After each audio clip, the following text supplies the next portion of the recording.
Robert Armstrong had walked just over 2 miles, as far as he could judge, when his torch failed. He stood still for a moment, unable to believe that such a misfortune could really have befallen him.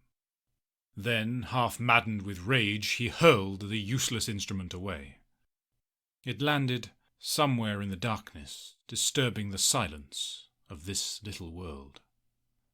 A metallic echo came ringing back from the low hills. Then all was quiet again.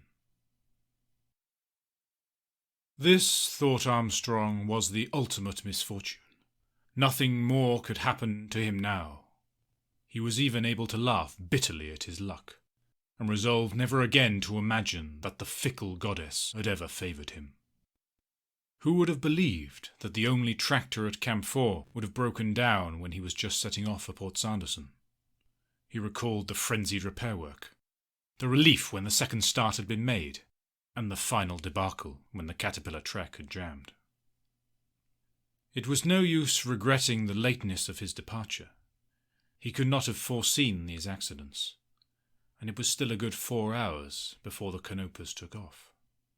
He had to catch her, whatever happened. No other ship would be touching this world for another month. Apart from the urgency of his business, 4 more weeks on this out-of-the-way planet were unthinkable. There had been only one thing to do. It was lucky that Port Sanderson was little more than 6 miles from the camp. Not a great distance, even on foot. He had had to leave all his equipment behind, but it could follow on the next ship, and he could manage without it. The road was poor, merely stamped out of the rock by one of the board's 100-ton crushers, but there was no fear of going astray. Even now he was in no real danger, though he might well be too late to catch the ship. Progress would be slow, for he dare not risk losing the road in this region of canyons and enigmatic tunnels that had never been explored. It was, of course, pitch dark. Here at the edge of the galaxy, the stars were so few and scattered that their light was negligible. The strange crimson sun of this lonely world would not rise for many hours, and although 5 of the little moons were in the sky, they could barely be seen by the unaided eye. Not one of them could even cast a shadow.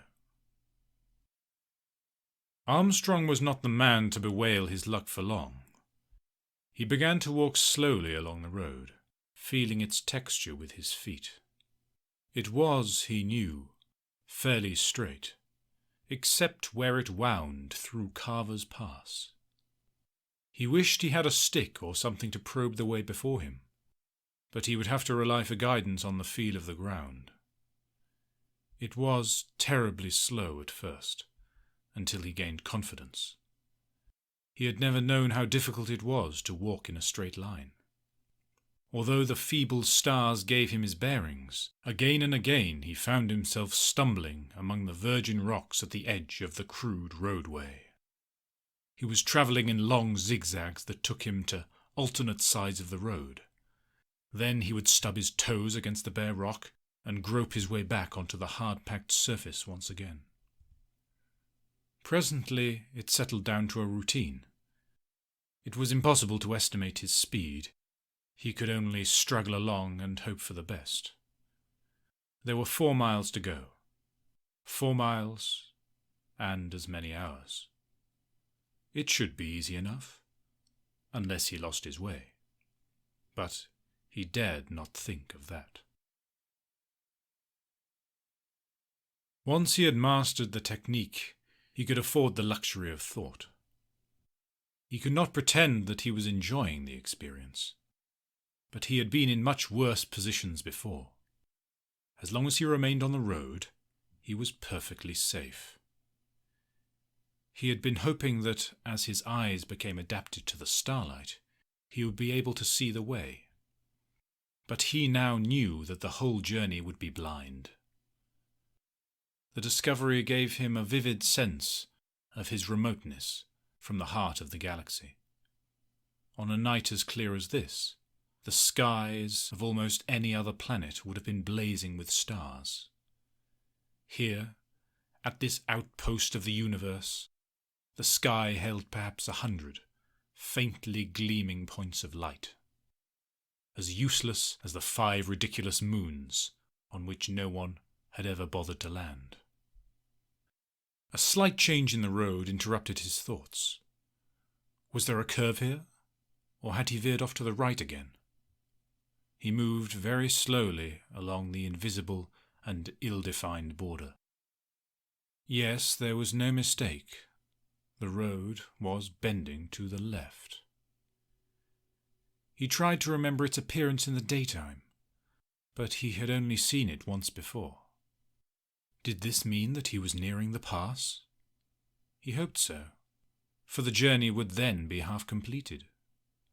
He peered ahead into the blackness, but the ragged line of the horizon told him nothing. Presently he found that the road had straightened itself again, and his spirits sank. The entrance to the pass must still be some way ahead. There were at least 4 miles to go. 4 miles! How ridiculous the distance seemed! How long would it take the Canopus to travel 4 miles? He doubted if any man could measure so short an interval of time. And how many trillions of miles had he, Robert Armstrong, travelled in his life? It must have reached a staggering total by now, for in the last 20 years he had scarcely stayed more than a month at a time on any single world. This very year he had twice made the crossing of the galaxy, and that was a notable journey even in these days of the phantom drive. He tripped over a loose stone, and the jolt brought him back to reality. It was no use here thinking of ships that could eat up the light years. He was facing nature, with no weapons but his own strength and skill. It was strange that it took him so long to identify the real cause of his uneasiness. The last 4 weeks had been very full, and the rush of his departure, coupled with the annoyance and anxiety caused by the tractor's breakdowns, had driven everything else from his mind. Moreover, he had always prided himself on his hard-headedness and lack of imagination. Until now, he had forgotten all about that first evening at the base, when the crews had regaled him with the usual tall yarns concocted for the benefit of newcomers. It was then that the old base clerk had told the story of his walk by night from Port Sanderson to the camp, and of what had trailed him through Carver's Pass, keeping always beyond the limit of his torchlight. Armstrong, who had heard such tales on a score of worlds, had paid it little attention at the time. This planet, after all, was known to be uninhabited. But logic could not dispose of the matter as easily as that. Suppose, after all, there was some truth in the old man's fantastic tale. It was not a pleasant thought, and Armstrong did not intend to brood upon it. But he knew that if he dismissed it out of hand, it would continue to prey on his mind. The only way to conquer imaginary fears was to face them boldly. He would have to do that now. His strongest argument was the complete barrenness of this world, and its utter desolation. Though against that one could set many counter-arguments, as indeed the old clerk had done. Man had only lived on this planet for 20 years, and much of it was still unexplored. No one could deny that the tunnels out in the wasteland were rather puzzling, but everyone believed them to be volcanic vents, though, of course, life often crept into such places. With a shudder he remembered the giant polyps that had snared the first explorers of Vargon III. It was all very inconclusive. Suppose, for the sake of argument, one granted the existence of life here. What of that? The vast majority of life forms in the universe were completely indifferent to man. Some, of course, like the gas beings of Alcoran, or the roving wave lattices of Chandelune could not even detect him, but passed through or around him as if he did not exist. Others were merely inquisitive, some embarrassingly friendly. There were few indeed that would attack unless provoked. Nevertheless, it was a grim picture that the old store's clerk had painted. Back in the warm, well-lighted smoking room, with the drinks going around, it had been easy enough to laugh at it. But here, in the darkness, miles from any human settlement, it was very different. It was almost a relief when he stumbled off the road again, and had to grope with his hands until he found it once more. This seemed a very rough patch, and the road was scarcely distinguishable from the rocks around. In a few minutes, however, he was safely on his way again. It was unpleasant to see how quickly his thoughts returned to the same disquieting subject. Clearly it was worrying him more than he cared to admit. He drew consolation from one fact.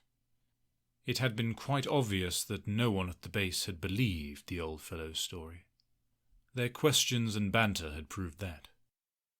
At the time, he had laughed as loudly as any of them. After all, what was the evidence? A dim shape just seen in the darkness, that might well have been an oddly formed rock, and the curious clicking noise that had so impressed the old man. Anyone could imagine such sounds at night if they were sufficiently overwrought. If it had been hostile, why hadn't the creature come any closer? Because it was afraid of the light, the old chap had said. Well, that was plausible enough. It would explain why nothing had ever been seen in the daylight. Such a creature might live underground, only emerging at night. Damn it, why was he taking the old idiot's ravings so seriously? Armstrong got control of his thoughts again. If he went on this way, he told himself angrily, he would soon be seeing and hearing a whole menagerie of monsters. There was, of course, one factor that disposed of the ridiculous story at once. It was really very simple. He felt sorry he hadn't thought of it before. What would such a creature live on? There was not even a trace of vegetation on the whole of the planet. He laughed to think that the bogey could be disposed of so easily, and in the same instance felt annoyed with himself for not laughing aloud. If he was so sure of his reasoning, why not whistle, or sing, or do anything to keep up his spirits? He put the question fairly to himself, as a text of his manhood. Half ashamed, he had to admit that he was still afraid. Afraid because there might be something in it after all.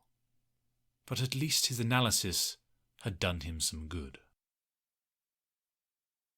It would have been better if he had left it there, and remained half convinced by his argument. But a part of his mind was still trying to break down his careful reasoning. It succeeded only too well, and when he remembered the plant beings of Xantil Major, the shock was so unpleasant that he stopped dead in his tracks. Now, the plant beings of Xantil were not in any way horrible. They were in fact extremely beautiful creatures. But what made them appear so distressing now was the knowledge that they could live for indefinite periods with no food whatsoever. All the energy they needed for their strange lives they extracted from cosmic radiation. And that was almost as intense here as anywhere else in the universe. He had scarcely thought of one example before others crowded into his mind, and he remembered the life form on Trantor Beta, which was the only one known capable of directly utilizing atomic energy. That too had lived on an utterly barren world, very much like this. Armstrong's mind was rapidly splitting into two distinct portions, each trying to convince the other, and neither wholly succeeding. He did not realize how far his morale had gone until he found himself holding his breath, lest it conceal any sound from the darkness about him. Angrily he cleared his mind of the rubbish that had been gathering there, and turned once more to the immediate problem. There was no doubt that the road was slowly rising, and the silhouette of the horizon seemed much higher in the sky. The road began to twist, and suddenly he was aware of great rocks on either side of him. Soon only a narrow ribbon of sky was still visible, and the darkness became, if possible, even more intense. Somehow he felt safer with the rock walls surrounding him. It meant he was protected except in two directions. Also, the road had been levelled more carefully, and it was easy to keep it. Best of all, he knew now that the journey was more than half completed. For a moment his spirits began to rise. Then, with maddening perversity, his mind went back into the old grooves again. He remembered that it was on the far side of Carver's Pass that the old Clarke's adventure had taken place, if it had happened at all. In half a mile he would be out in the open again, out of the protection of these sheltering rocks. The thought seemed doubly horrible now, and he already felt a sense of nakedness. He could be attacked from any direction, and he would be utterly helpless. Until now, he had still retained some self-control. Very resolutely, he had kept his mind away from the one fact that gave some colour to the old man's tale, the single piece of evidence that had stopped the banter in the crowded room back at the camp and brought a sudden hush upon the company. Now, as Armstrong's will weakened, he recalled again the words that had struck a momentary chill even in the warm comfort of the base building. The little Clarke had been very insistent on one point. He had never heard any sound of pursuit from the dim shape sensed, rather than seen, at the limit of his light. There was no scuffling of claws or hooves on rock, not even the clatter of displaced stones. It was as if, so the old man had declared in that solemn manner of his, as if the thing that was following could see perfectly in the darkness, and had many legs or pads, so that it could move swiftly and easily over the rock, like a giant caterpillar or one of the carpet things on Clarke 2. Yet, although there had been no noise of pursuit, there had been one sound the old man had caught several times. It was so unusual that its very strangeness made it doubly ominous. It was a faint but horribly persistent clicking. The old fellow had been able to describe it very vividly, much too vividly for Armstrong's liking now. "Have you ever listened to a large insect crunching its prey?" he said. "Well, it was just like that. I imagine that a crab makes exactly the same noise with its claws when it clashes them together. It was what's the word? A chitinous sound." At this point, Armstrong remembered laughing loudly. Strange how it was all coming back to him now. But no one else had laughed, though they had been quick to do so earlier. Sensing the change of tone, he had sobered at once, and asked the old man to continue his story. How he wished now that he had stifled his curiosity. It had been quickly told. The next day, a party of sceptical technicians had gone into the no-man's land beyond Carver's Pass. They were not sceptical enough to leave their guns behind, but they had no cause to use them, for they found no trace of any living thing.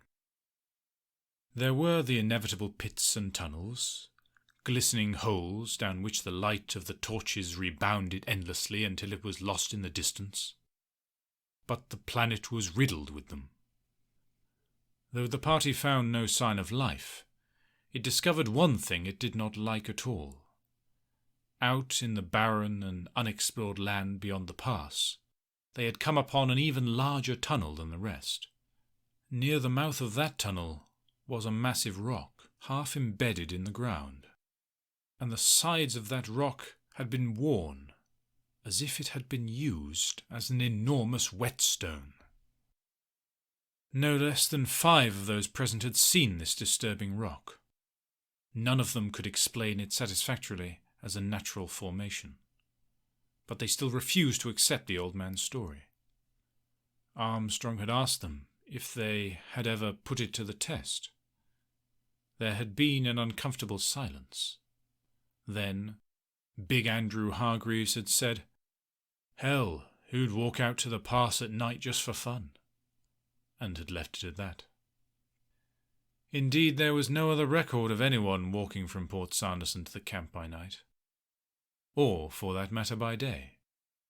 During the hours of light, no unprotected human being could live in the open, beneath the rays of the enormous, lurid sun that seemed to fill half the sky, and no one would walk 6 miles wearing radiation armor if the tractor was available. Armstrong felt he was leaving the pass. The rocks on either side of him were falling away, and the road was no longer as firm and well packed as it had been. He was coming out into the open plain once more, and somewhere not far away in the darkness was that enigmatic pillar that might have been used for sharpening monstrous fangs or claws. It was not a reassuring thought, but he could not get it out of his mind. Feeling distinctly worried now, Armstrong made great effort to pull himself together. He would try to be rational again. He would think of business, the work he had done at the camp, anything but this infernal place. For a while he succeeded quite well, but presently, with maddening persistence, every train of thought came back to the same point. He could not get out of his mind the picture of that inexplicable rock and its appalling possibilities. Over and over again he found himself wondering how far away it was, whether he had already passed it, and whether it was on his right or his left. The ground was quite flat again, and the road drove on, straight as an arrow. There was one gleam of consolation. Port Sanderson could not be much more than 2 miles away. Armstrong had no idea how long he had been on the road. Unfortunately, his watch was not illuminated, and he could only guess at the passage of time. With any luck, the Canopus would not take off for another 2 hours at least. But he could not be sure. And now another fear began to enter his mind. The dread that he might see a vast constellation of lights rising swiftly into the sky ahead, and know that all this agony of mind had been in vain. He was not zigzagging so badly now, and seemed to be able to anticipate the edge of the road before stumbling off it. It was probable, he cheered himself by thinking, that he was travelling almost as fast as if he had a light. If all went well, he might be nearing Port Sanderson in 30 minutes, a ridiculously small space of time. How he would laugh at his fears when he strolled into his already reserved stateroom in the Canopus, and felt that peculiar quiver as the phantom drive hurled the great ship far out of this system, back to the clustered star clouds near the centre of the galaxy, back towards Earth itself, which he had not seen for so many years. One day, he told himself, he really must visit Earth again. All his life he had been making the promise, but always there had been the same answer: lack of time. Strange, wasn't it, that such a tiny planet should have played so enormous a part in the development of the universe, should even have come to dominate worlds far wiser and more intelligent than itself. Armstrong's thoughts were harmless again, and he felt calmer. The knowledge that he was nearing Port Sanderson was immensely reassuring, and he deliberately kept his mind on familiar, unimportant matters. Carver's past was already far behind, and with it that thing he no longer intended to recall. One day, if he ever returned to this world, he would visit the past in the daytime and laugh at his fears. In 20 minutes now, they would have joined the nightmares of his childhood. It was almost a shock. though one of the most pleasant he had ever known, when he saw the lights of Port Sanderson come up over the horizon. The curvature of this little world was very deceptive. It did not seem right that a planet with a gravity almost as great as Earth's should have a horizon so close at hand. One day someone would have to discover what lay at this world's core to give it so great a density. Perhaps the many tunnels would help. It was an unfortunate turn of thought, but the nearness of his goal had robbed it of terror now. Indeed, the thought that he might really be in danger seemed to give his adventure a certain piquancy and heightened interest. Nothing could happen to him now, with 10 minutes to go and the lights of the port already in sight. A few minutes later his feelings changed abruptly when he came to a sudden bend in the road. He had forgotten the chasm that caused his detour, and added 1/2 mile to the journey. Well, what of it? He thought stubbornly. An extra 1/2 mile would make no difference now, another 10 minutes at the most. It was very disappointing when the lights of the city vanished. Armstrong had not remembered the hill which the road was skirting. Perhaps it was only a low ridge, scarcely noticeable in the daytime. But by hiding the lights of the port it had taken away his chief talisman, and left him again at the mercy of his fears. Very unreasonably, his intelligence told him, he began to think of how horrible it would be if anything happened now, so near the end of the journey. He kept the worst of his fears at bay for a while, hoping desperately that the lights of the city would soon reappear. But as the minutes dragged on, he realized that the ridge must be longer than he imagined. He tried to cheer himself by the thought that the city would be all the nearer when he saw it again. But somehow logic seemed to have failed him now, for presently he found himself doing something he had not stooped to, even out in the waste by Carver's Pass. He stopped, turned slowly round, and with bated breath listened until his lungs were nearly bursting. The silence was uncanny, considering how near he must be to the port. There was certainly no sound from behind him. Of course there wouldn't be, he told himself angrily. But he was immensely relieved. The thought of that faint and insistent clicking had been haunting him for the last hour. So friendly and familiar was the noise that did reach him at last, that the anticlimax almost made him laugh aloud.